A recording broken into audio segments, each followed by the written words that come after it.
We're so glad that you're here. We have some guests with us tonight. We want you to feel right at home and enjoy tonight. What we wanted to do is to provide David Rives, who's with us, president and founder of the Genesis Science Network. We wanted to provide him with enough time where he could say everything that he knows. We're going to be here for about 6 hours. No, I'm kidding. David did such a great job this morning, and he is so gracious. You know, not only did he speak at 8:30 and at 11, two different messages, but he also spent about 45 minutes with our students, and they just asked him questions about the Bible, about creation, about Genesis, about all of that, and he has been so gracious. So David, thank you so much. We have just been thrilled having you here, and I asked David if he would do another commercial tonight about some of his resources, and also if you're ever in Nashville, on the western side of Nashville near Dixon, that's where his Wonder Center is, and it's just spectacular. And so Pam and I have had the privilege of seeing all the things that are with Ken Ham's ministries, and I tell you what, David's ministry rivals that, and the Wonder Center is just fantastic. And if you can imagine being in a planetarium where you kind of sit back, lay back, like you're almost laying in the grass on a dark summer night, and you look up and the entire ceiling is the universe, the sky of the universe, and then it just begins to unfold before your eyes. It is just amazing. It is spectacular. The heavens do declare the glory of God. So we want David to have as much time as he needs tonight to be able to share with us. And so would you put your hands together and let's welcome David Rives again tonight. Thank you, thank you, thank you. I appreciate it. It's so great to be back with you one more time tonight.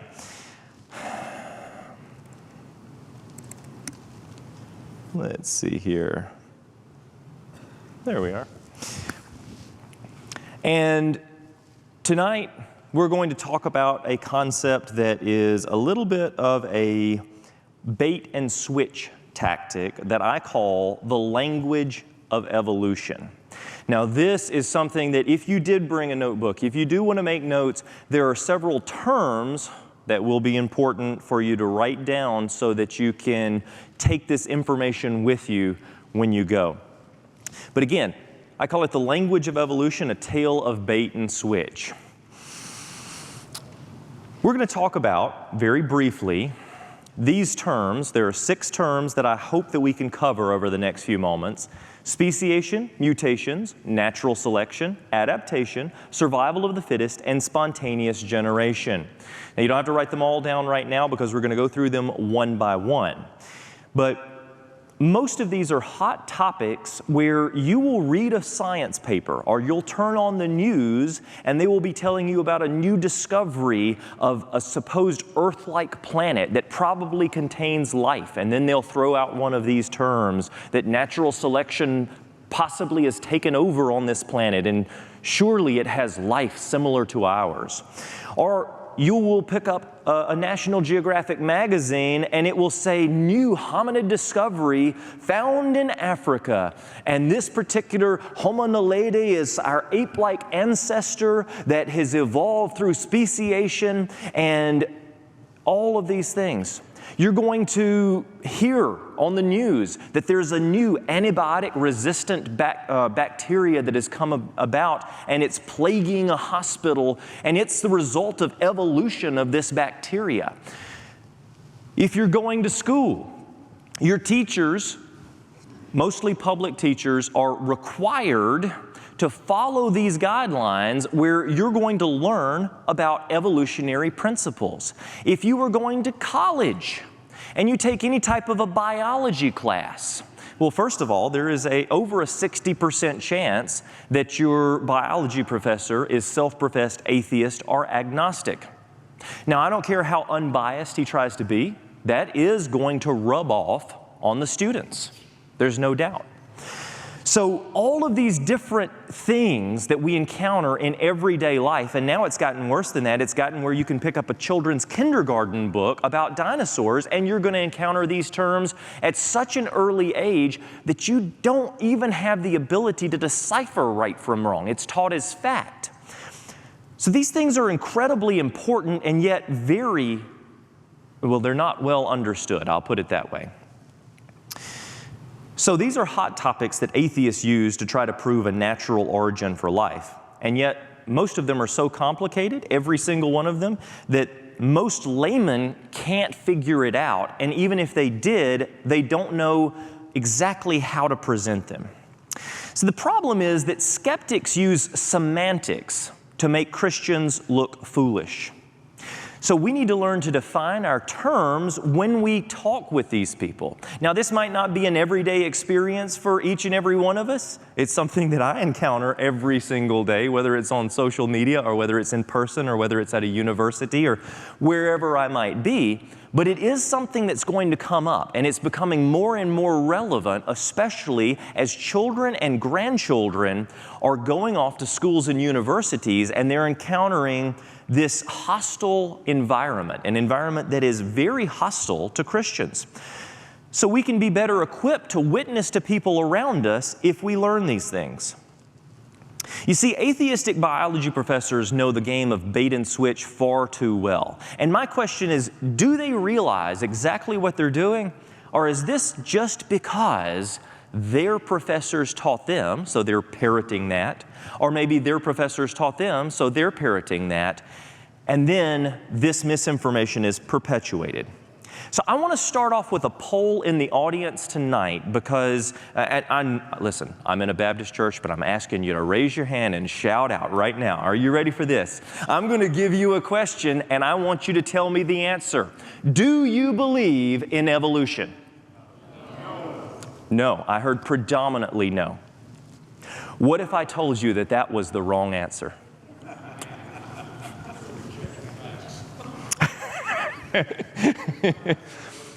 What if I told you that was entirely the wrong answer? The right answer? What do you mean by evolution? All right? You see, saying no to that question presupposes that you know what the other person means by that question. That other person is trying to catch you and make you look foolish and say you're one of those Bible thumpers, one of those Christians, and so you probably don't even believe in evolution, do you? And then you say, well, no, I don't. And then they say, aha. And then they go on a bait and switch tactic. And they start using terms that no one understands to say that you don't know what you're talking about. So here's what I'm going to challenge you by the end of the night. You are going to have a different answer to the question, do you believe in evolution? And we're going to start with that first thing. If you're writing, you'll want to write down speciation, and we're going to go over speciation for the next couple of minutes. Look at all of the finches on the screen. These are all a type of a bird. They're called finches. They're all the same bird, but they have variations in coloration, in beak size, in eye shape, in all of these different things. They're different species, right? You see, Charles Darwin proposed that species could vary over time. He was right, and that's basically what we call adaptation. But he went on to take a monumental leap by saying that because we see these tiny variations within bird kinds, and these are some of the very same birds that he was looking at on the Galapagos Islands when he came up with his theories of evolution. He went on to say that because we see these tiny changes, well, then all creatures must be related to each other. Thus, a term dubbed universal common descent. Now, I want you to write down, if you're making notes, write down universal common descent. This is the idea that everything in the universe came from a common ancestor. And that is really what Charles Darwin's ultimate motive was when he was teaching these theories. So universal common descent, as proposed by Charles Darwin, states that a single-celled organism that somehow popped into existence sometime in the past, then went on to turn to fish, to bird, to ape, to you. He wrote in his notebook when he was visiting the Galapagos, when he was on his journeys. He wrote in his notebook this first tree of life, an ascent from number one, which would be the single-celled organism, and then it started to branch off and it became fish and amphibians, and you've got birds and dinosaurs and ape-like creatures and all of the mammals, and then humans somewhere near the top. This was the first time that this had really been proposed. But if you notice, there is a word in the top left-hand corner. Can somebody shout it out? I think that's right. Well, as the philosopher Gene Kelly once so eloquently put it, wishing don't make it so. Just because you think something doesn't mean it's scientific fact. And yet, that same tree of life has gotten into every one of our textbooks. It's gotten into every one of our major universities. It's being taught in public schools. It is being taught every time you turn on National Geographic or Nova or PBS or Discovery Channel, and it's being taught as fact. So speciation is a very interesting thing. While we do see speciation or minor change, there's a lot of variation in between all of the animal kinds and the plant kinds. Everything you see on the screen here, from that bear to that butterfly to the human to the blade of grass to the rose, everything that you see uses a universal code of life. It's called DNA. We talked about that a little bit this morning.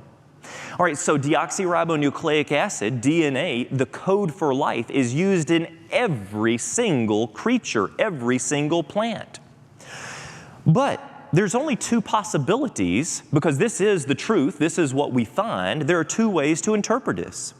Either there was a designer who created a common information language, we call it DNA, but it's really his code for life, or every single organism that has ever existed over supposed millions upon millions of years of evolution evolved using the exact same language. Which one is more likely?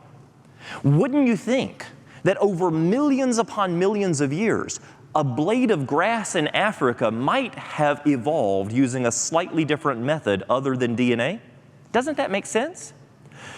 But if we have a common designer, then it makes sense that he develops a pattern, a code, his language, and then he says, I'm going to use this across the board as I develop all life.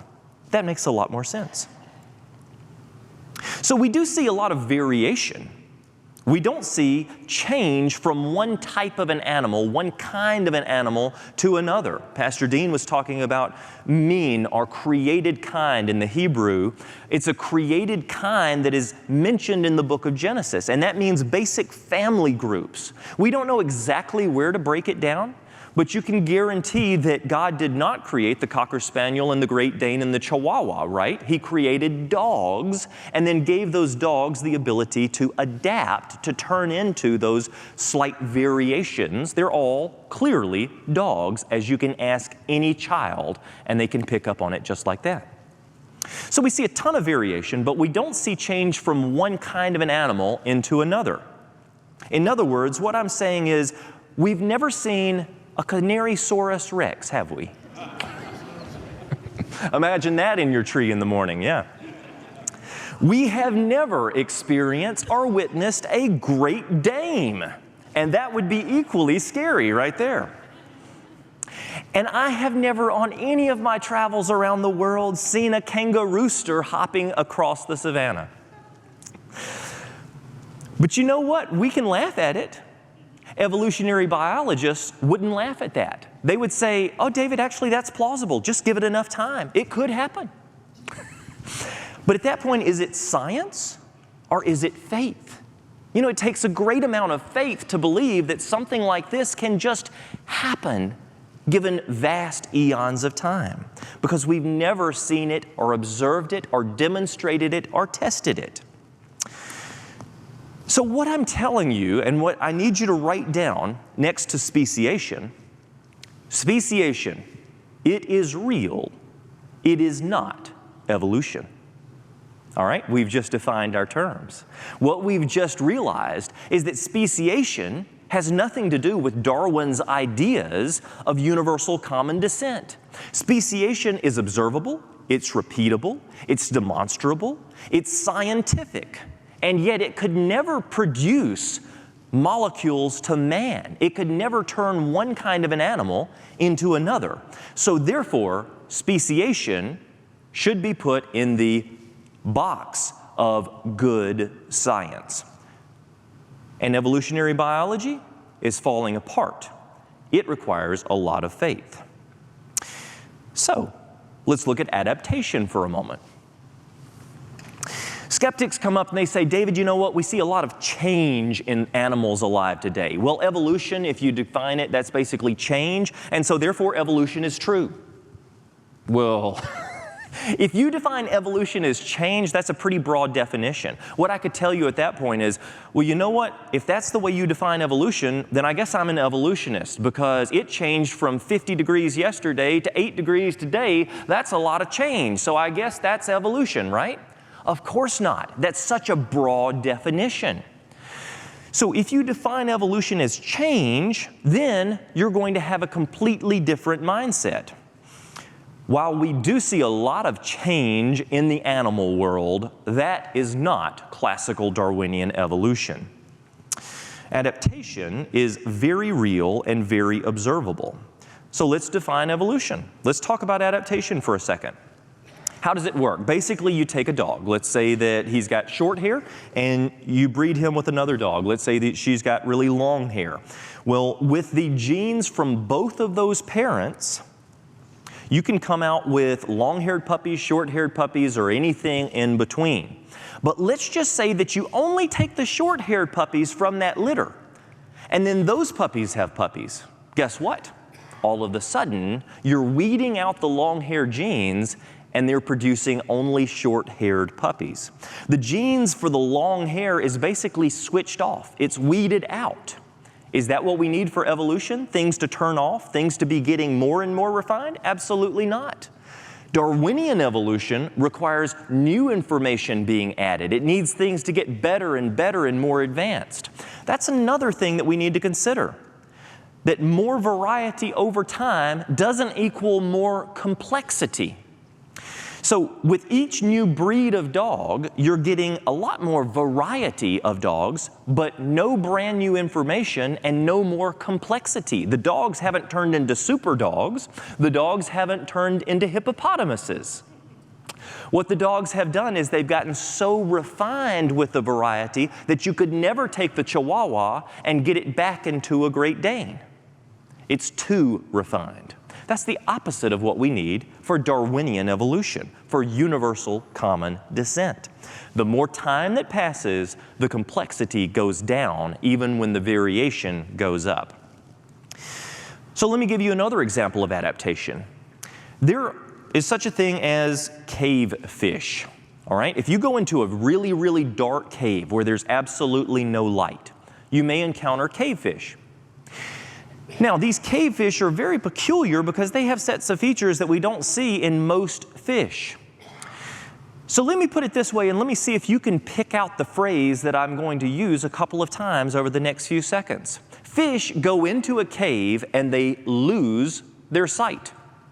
In other words, they don't have eyes anymore because it's dark in the cave. They don't need eyes to function.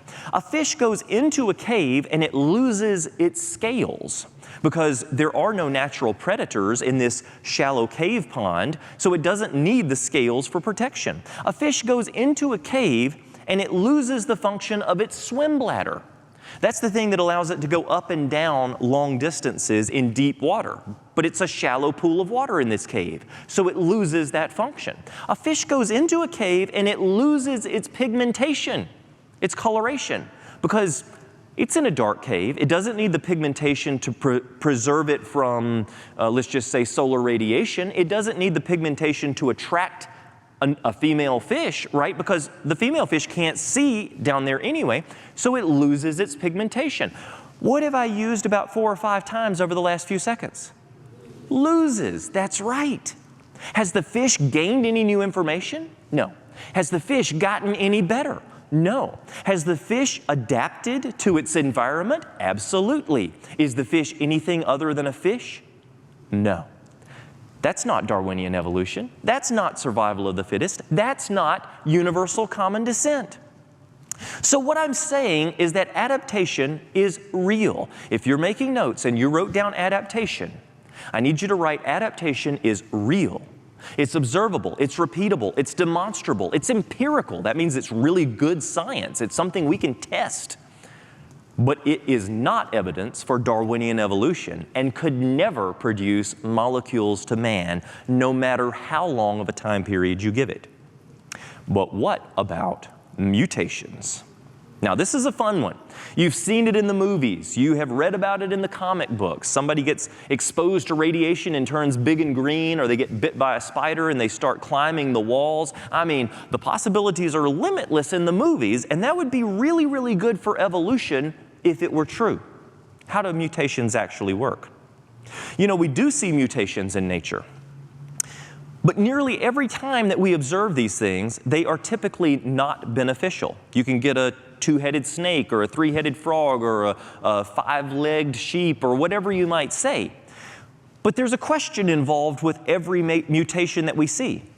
Can that two-headed snake fit in the small spaces that a normal snake would fit in? No, of course not. So is that a beneficial mutation? Not really.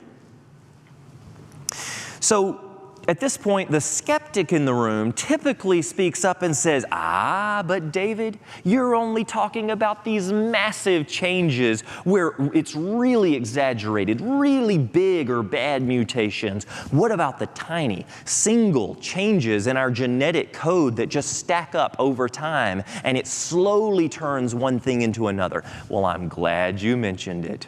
Let's look at a single letter change in DNA. A single letter change. And by the way, what I'm about to show you is Berkeley University's top example in their Understanding Evolution section of their website, their best example of a beneficial mutation. Are y'all ready for this? I mean, this has got to be pretty good, right? Best example. Sickle cell anemia.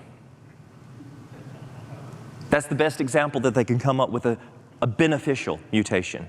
Meaning that in certain malaria-stricken environments, people with sickle cell anemia might live longer. They might outlast the malaria, but their lifespans are probably going to be shortened as the result of this potentially deadly problem. That's a beneficial mutation? That's the best we've got? So mutations are often used as evidence for evolution, but what we're finding is that there's not really such a thing as a beneficial mutation. Mutations aren't positive, and we need something really positive for evolution to really work. So I'm thinking, what if a fish suddenly sprouts proto-legs or entire legs, and it starts walking up on the shore, and then it walks away into the sunset? That would be like a big positive change, wouldn't it? Or would it? What's going to happen about 5 minutes after that fish walks up on land? That's right, it's going to die because it doesn't have the lungs to support that. It doesn't have the skeletal structure to support that. It doesn't have anything else that it needs. So even if you could get massive mutations, it still wouldn't produce upwards evolution. It would only produce death of that species. And this is a problem that nobody wants to talk about, again, because it is so misunderstood. What we're finding is that, well, yeah, mutations are real, but they're not going to produce evolution. Now, many times in classes, you're going to see a beautiful bell curve or a Gaussian curve that looks something like this. And you'll be taught, you know, mutations are like this. The good ones, the positive mutations stay, the negative mutations go. The good mutations are passed on to the next generation of animals. The bad mutations kill the animals, and therefore, everything just continues to get better and better and better. That's what you'll see. But that's not what it looks like. This is an actual graph of the mutation effect, and you'll notice that the majority is negative. And then just below that, you'll see another red section. And that red section is outside of the no selection zone, which means that those are incredibly negative effects. And then if you get a microscope, I'll hand out magnifying glasses for everyone. You're going to see a tiny, tiny little green spot right there on the right-hand side. That's supposedly the beneficial mutations. But here's what they don't tell you. All of the beneficial mutations are found within the no selection zone, meaning that they are not really beneficial. They just don't kill the creature. They don't harm the creature. But because they're in the no selection zone, the creature is not going to pass that on to the next generation. It's not positive enough, which means that everything is going to drastically run downhill until all of life is a mess. And we've seen that. We've seen mutational effects take place. I have 300 mutations more than my parents did. My parents have 300 more, at least, than their parents did, and so forth. And that will continue on until all of the human population is wiped out. But what I say is that will continue on just as long as the Lord wants it to continue on, and then He will return. So what we have to understand is that mutations are harmful, they're unpredictable, and they can't produce evolution. Mutations are real, they're repeatable, they're observable, they're demonstrable, and if you're making notes, you're going to put that down. Mutations are real, they're good science, but they will never produce Darwinian evolution, universal common descent. Evolutionary biology requires a whole lot of faith because we've never observed it. Which brings me to natural selection. In natural selection, I call it the God of evolution. Yeah, it was actually even in the title of Charles Darwin's book on the origin of species by means of natural selection or the preservation of favored races. So you've got two words in this title, species, which we've already talked about, right? And natural selection. Natural selection is known as the driving force of evolution. And many biologists even get the definition of natural selection wrong. Experts who should know better give this impression, and it's really an outright misconception. Natural selection is never the driving force of evolution. Harvard and BBC called antibiotic-resistant bacteria an example of natural selection. So let me break down what antibiotic-resistant bacteria look like. Again, I'm getting deep in the weeds right now, but I need you to bear with me because this may be one of the most crucial things that I could share with you, one of the things that is actually impacting entire generations as we speak. An antibiotic that's designed to look for bacteria with 4 eyes. Okay, see, I've actually made this a little bit more simplified than it really is, but I want you to just visualize this. An antibiotic is going to look for bacteria with 4 eyes and it's going to kill them on the spot. Well, in this case, everything here is toast. They're all dead. But this one poor thing, because of a mutation, has a droopy eye, and the antibiotic misses it. It only sees it as a 3-eyed bacteria. So let's ask the question, has evolution just occurred? No. No. Has the bacterium gotten better? No. Even though it may be fooling this one antibiotic that's designed to look for 4-eyed bacteria, this bacteria is no more healthy than the rest of the bacteria population. It is simply different, and therefore the antibiotic can't see it. So is this evolution? Absolutely not. Although as long as the antibiotic is around, this bacteria might thrive. Maybe all of a sudden you've got all 3-eyed bacteria. As soon as you put this one out in the real world where there's no antibiotic, back in the real world, it's not going to do as well as the original bacterium. It's gotten worse. That's kind of what natural selection looks like. There's a process that some have called natural selection that is observable, but here's the point. Nature doesn't have a mind. Nature can't select anything. Natural selection, what you've done is you've deified nature. You've turned nature into a god. And nature can't produce evolution. To believe it can requires a whole lot of faith. It's a religiosity to believe that these types of things can somehow produce evolution. So what I'm saying is, while nature doesn't have a mind, animals do respond to environmental conditions in different ways, which is kind of how natural selection has been defined. So that's repeatable, observable, demonstrable, scientific. So if you wrote down the word natural selection as one of our bullet points, I want you to write, nature has no mind, but we do observe animals responding. So in other words, it holds some concept of scientific thought, and yet it could never produce evolution. It could never produce Darwinian evolution. It could never produce universal common descent, and it could never turn an amoeba into an astronaut. That's not going to happen. And then we come to survival of the fittest. So survival of the fittest was on that bullet point, and it's related to natural selection. And it's pretty simple. A slow kudu is going to be eaten by the lion in Africa. The fast kudu is going to bound away and is going to make it. The sick kudu, the slow kudu, is dead, so it can't have babies. The healthy kudu that got away is going to live and continue to have more healthy kudu. Did the kudu turn into something else? No, of course not. Theoretically, over time, the kudu species will remain very healthy, but they're not turning into anything new. Therefore, it is not Darwinian evolution. The weak and the sick are weeded out, which means that the kudu population remains healthy. That's what survival of the fittest is about. And that's not what Darwinian evolution is about. Darwinian evolution requires rewriting and new genetic information being added constantly to make the organism better. Survival of the fittest only acts on information that was already there, the pre-existing kudu, right? So it doesn't create any new information. I'll put it another way. This is a hypothetical, all right? Brown and white rabbits make their way into the Arctic Circle. The brown and white rabbits contain genetic information which will produce brown rabbits, white rabbits, gray rabbits, or any combination thereof. What color is going to do the best in the Arctic Circle? The white rabbits, exactly, because the brown one is sadly lunch, yeah.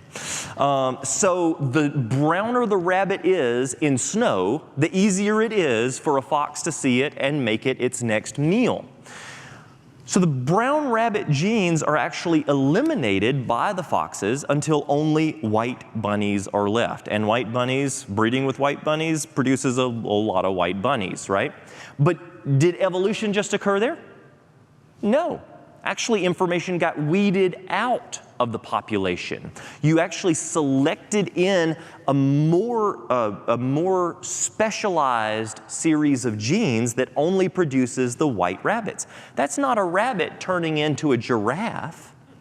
That is a rabbit staying a rabbit. It has nothing to do with evolution. It is survival of the fittest. Survival of the fittest doesn't drive evolution. It's simply an observable, natural process that works on any information in the gene pool that is already there. So if you wrote down survival of the fittest, what I want you to write down is it's real. It's observable, it's repeatable, it's demonstrable, it's empirical, it's good science. We can test with this, we can see it, we can study it. But it will never produce Darwinian evolution. To believe in this requires a lot of faith. Really, Darwinian evolution is a pseudoscience. Oftentimes, we get accused of saying that, well, you believe that God created everything, and that's just pseudoscience because you're trusting in magical powers that somehow created the universe and everything that we see around us. And yes, I have faith that God created everything, absolutely. But they have faith that nothing created everything. And they have faith that enough time will produce vast varieties of things from no existing information, then it becomes a single-celled organism, and then somehow it bursts into life galore and creates everything we see around us. Talk about supernatural. That's a pseudoscience. Evolutionary biology has an incredible problem.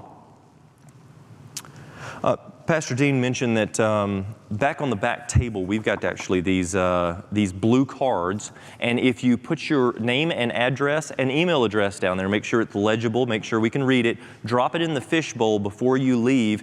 We send out, about every other month, we send out a free print magazine called the Creation Club Magazine. It's 100% free of charge. You can then pass it on to your grandsons, to your children. You can pass it on to the nearest school that you know. Set it down on the counter of your dentist or whoever. It goes out and it has this incredible reach, and people are reading this and they're learning the truth of God's creation. Again, it's 100% free, and I think you'll love it. So, and I'm even told that it gets narrated in the car. In your family and in the families of many, many more people around the country. So I would encourage you, before you leave, make sure you sign up for that.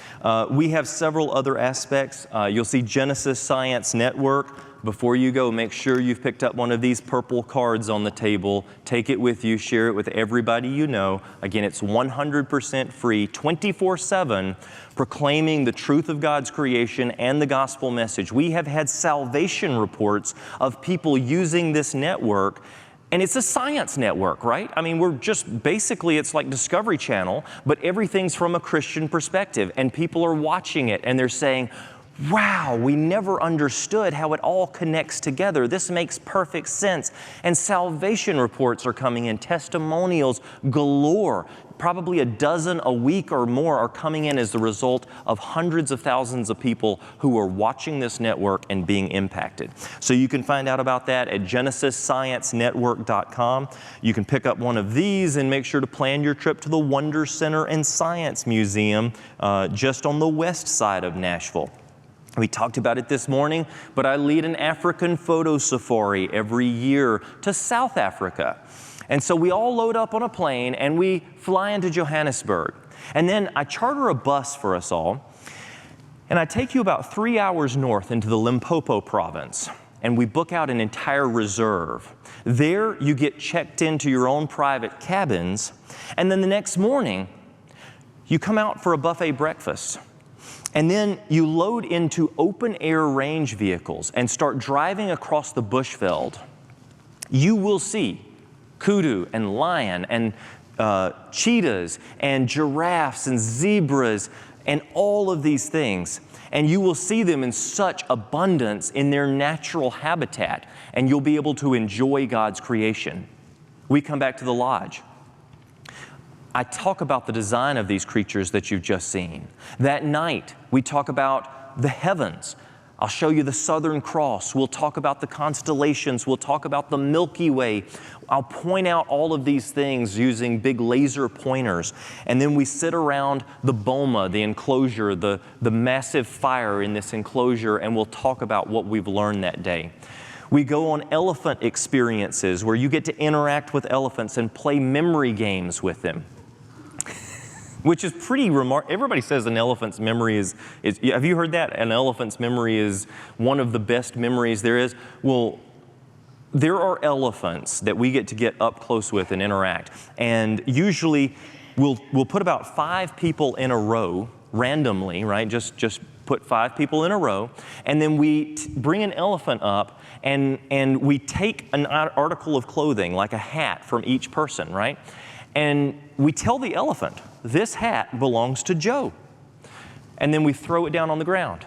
And then we're like, oh yeah, this hat belongs to Sue. Throw it on the ground. Well, this hat belongs, and we go through that, right?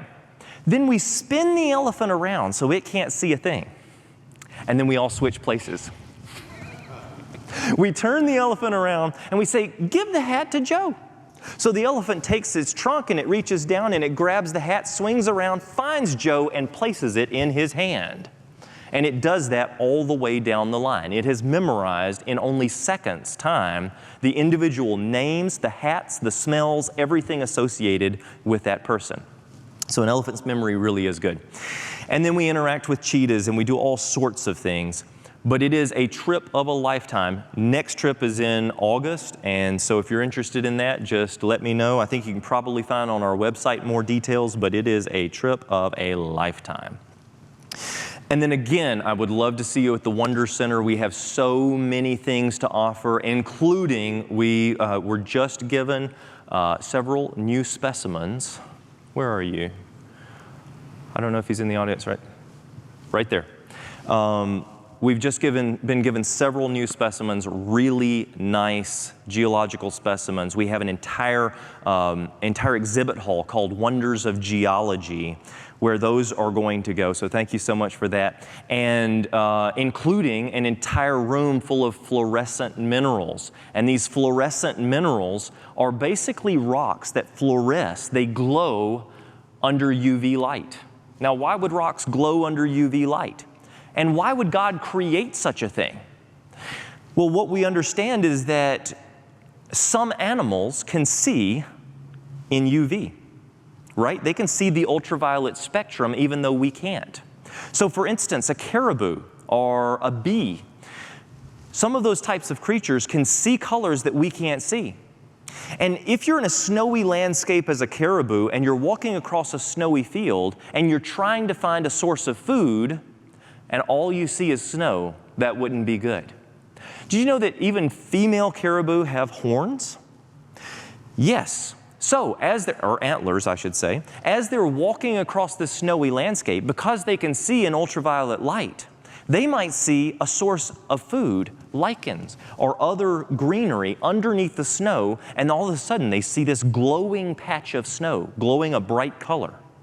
So they'll walk up to this patch of snow, and they will begin digging, and they will uncover that food source so that they can eat and preserve their energy throughout these winter months. If that's not a miracle of God's design, I don't know what is. So those kind of situations exist in the world around us, and even in the rocks and the minerals that the Lord has provided. Our Lord loves diversity. He loves variety. You know, I have to think about it. I like diversity. I like variety. I have a lot of different colors of shirts, right? And I wouldn't want to wear the exact same color of shirt every single day. But if I'm made in God's image and He likes that variety as well, well, then I think He's going to make a lot of things throughout the world in a lot of different varieties as well. He's going to make marbles and granites and limestones and all of these other things. He could do with just one rock, right? The world would exist if God had only created one type of stone. And yet, He decided to bless us with all of this variety, with all of this color, and it points back to His design. But God's design is evident more than anything within the living world, whether it's animals, whether it's plants, or whether it is us as humans. And when we realize that evolutionary theory has been taught for so long as fact to unsuspecting students, to people who don't know how to counteract it, then we realize how important this issue is. It's a vital, vital issue. So, as we wrap up, I want to talk about spontaneous generation. We've written down a number of features, whether it's speciation or adaptation or natural selection or mutations. We've gone down the list, or survival of the fittest. We've gone down this list and we've written all of these different examples, and we've seen how none of them are proof of Darwinian evolution. In fact, most of them are just scientific facts. They're just the way things are. But when it comes to spontaneous generation, that's where things turn a little bit different. You see, ancient Greek philosophers believed that life could spontaneously generate from things like mud or dead animals or moldy grain. Let me give you an example. You could have a lot of grain sitting in a silo, and all of a sudden you start to see a lot of mice. So they would think that the mice had spontaneously generated from the grain. Grain just, boom, burst into life, and the mice were created, right? Where you had dead meat hanging around, all of a sudden you saw an abundance of maggots. So I guess dead things are turning into living maggots. Where there's a bank and a big pond with a lot of mud, you see a lot of frogs. So I guess the mud somehow turns to frogs. That's the way that these ancient peoples would think about this. And that held scientific thought, it held philosophical thought until at least 1864. But what I'm going to say is it is held to scientific and philosophical thought much later than 1864. So again, people thought they were using observational science when they saw these things. But Louis Pasteur decided to do an experiment. Here's where we get the word pasteurization from, right? He decided to do an experiment to prove that there wasn't a life force that could just burst life into existence from non-living things. So he was a Christian. He was a creationist. And he developed this very simple experiment that proved this once and for all. What he did was he took boiled broths. Now, by boiled broths, what I mean is they have absolutely no life left in them. They've been completely boiled. And he put them in different flasks. Now, some of the flasks he would seal off, and some of the flasks he would leave open. What he noticed is that the ones he sealed off did not grow anything, and the flasks that he left open started to grow life. So now he realizes that the flasks he left open, they didn't just burst into existence. The boiled broth didn't turn into a bacterial film on top of it, didn't turn into mold on top of it. The bacteria were getting in the open head of this flask, whereas the sealed flasks were keeping external bacteria and living organisms out, just like we do with canned goods today. So therefore, that boiled broth is always going to be non-living. It makes perfect sense today. But back in the 1800s and before, it was highly debated. So Louis Pasteur comes up with the law of biogenesis. Life only comes from life. You have to start with life to get life.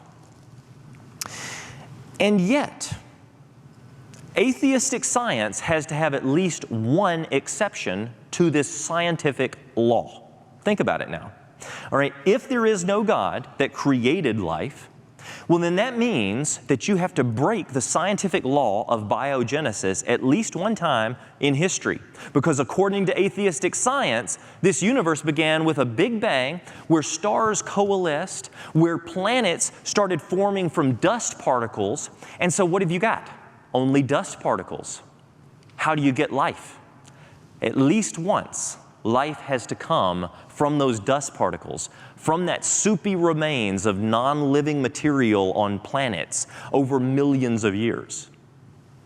So you have to break scientific laws in order to believe in Darwinian evolution.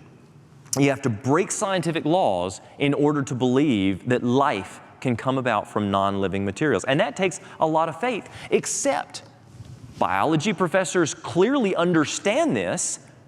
And those who are trying to insert evolutionary doctrines into biology say, well, we understand that there's a small problem with this, but just give it enough time. Anything's possible. Just give it enough time. Hoping that if you push it back, eventually things will change. I don't care how much time you get, you have to break scientific laws to explain the first origin of life. Or you have to know someone outside of the universe, not bound by the science, by the physics, by the laws, because He created the science, He created the physics, He created the laws. And so therefore, He can form life from nothing. That's what we call ex nihilo. From nothing, God can create everything. Not just life, but the entire universe, every kind of animal, everything that is needed, every type of rock and mineral, everything that we need to live an abundant life through Jesus Christ. And then He has to love us enough to send His Son to live, die, and be raised again so that we can be a part of His family for eternity. This is the only thing that makes sense of life as we know it. Science has absolutely no explanation for this. It has to be miraculous. It has to be created by God. And He gave us an instruction manual, a history book that tells us exactly how He created everything. It starts in Genesis 1 and it provides the foundation for every single thing that we should ever have to encounter. Isn't it an exhaustive manual? No, but it comes pretty close. It can tell you how to handle pretty much any situation that you were placed in. To which the skeptic says, yeah, but it's not a science textbook. To which I say, and I certainly am glad, because you know what? We have to update those things every single year. The Bible has never needed an update. It stood the test of time, thousands and thousands and thousands of years. So when it comes to spontaneous generation, I want you to write out next to that. That's a joke. Spontaneous generation can't happen. It is absolutely pseudoscience. It's the one thing on this list that has to happen for evolutionary biology, for Darwinian evolution to take place, and for universal common descent, everything in the universe to descend, to ascend from a common single-celled amoeba.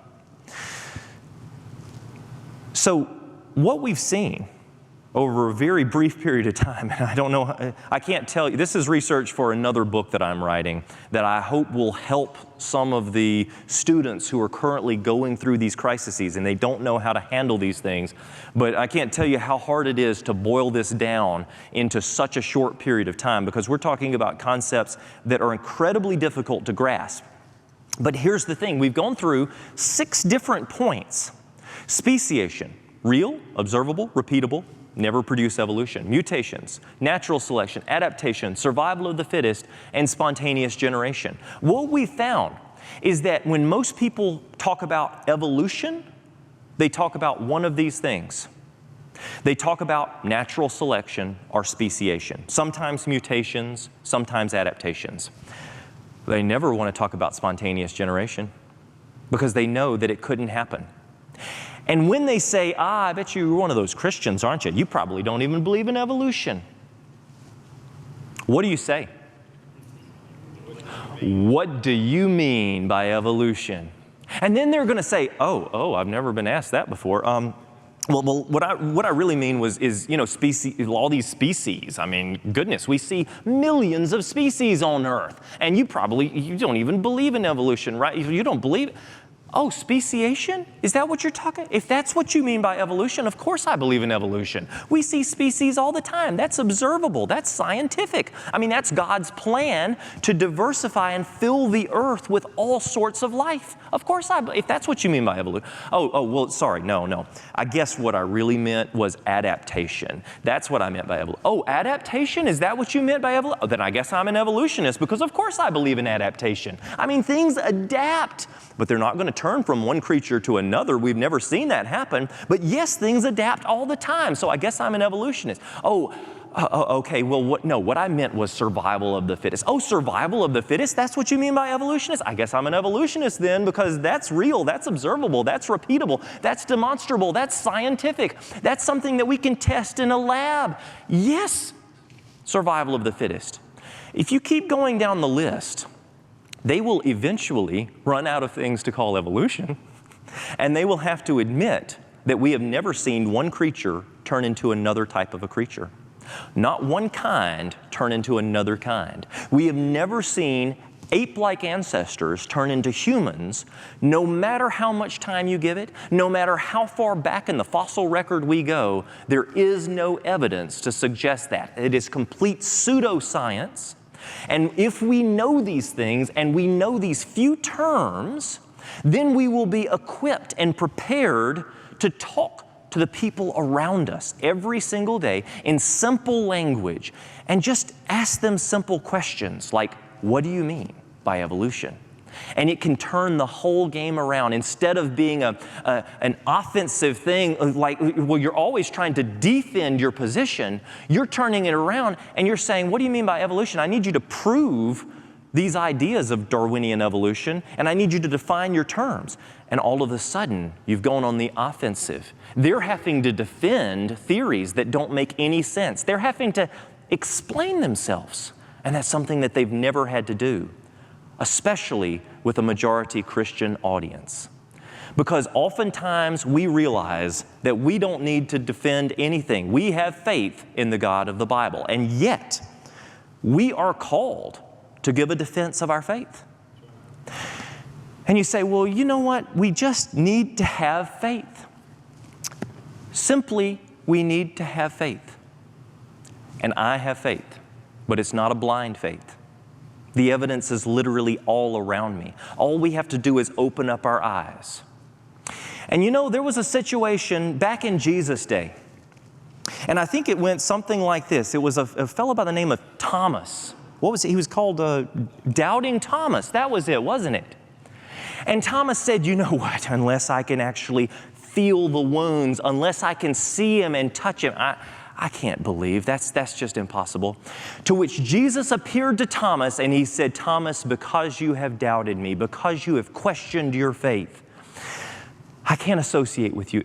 That's not what he said. Do you know what he said? He said, Thomas, I realize that some people need more evidence than others, so I'm going to give you the evidence. Come here. Touch this. Feel this. I am real, and I will give you everything you need to strengthen your faith, to encourage you, to build you up so that you can not only believe in me, but so that you can go out and proclaim my good news to the world. So we have to remember the way Jesus approached this, and we need to be approaching it in a like manner. I'm hoping that these few little bullet points, maybe it might be a month, it might be a year, but somewhere along the line, I'm hoping that one of these bullet points is going to become helpful for you in your witness to others, as you evangelize, as you try to share your faith with those around you. And I just want to appreciate the opportunity. I know this was one of the much more complex talks, but it is an important talk. It is a relevant talk. It is something that we all need to know to stand our ground, to stand fast in God's Word, and to remain true to what He has given us, the Holy Bible.